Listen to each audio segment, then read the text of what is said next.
kutokana na mvua kubwa El Nino mwaka jana. Zaidi ya shule 10 ziliharibiwa na mafuriko hayo na zinakosa vifaa muhimu vya mafunzo. Katibu wa Wizara ya Usalama wa Ndani akifanya ziara yake eneo hilo aliahidi kuwa serikali inapania kununua vipande vya ardhi ili kuwapa makazi waathiriwa wa mafuriko.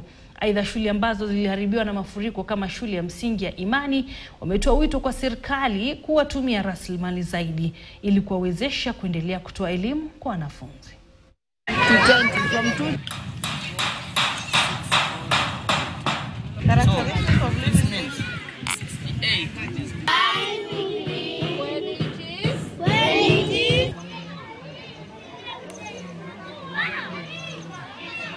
Kwani unapeleka wapi ni pale?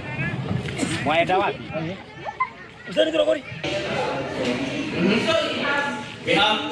Na tunashukuru PS kwa sababu sisi tulipofika hapa kulikuwa hakuna kitu.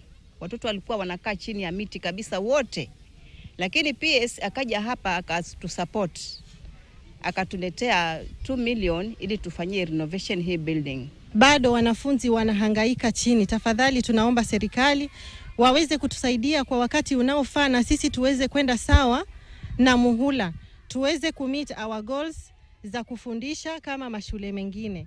Vitabu vinahangaika bado viko huko kwenye tulikuwa shule ya kitambo ambapo kwamba kuvitoa kutoka kule paka huku inahitaji usaidizi. Na kuna madawati yamebaki kwa ile shule yetu ile ya zamani, na ile shule kuanzia hapo mpaka kwa ile shule ni 25 kilomita.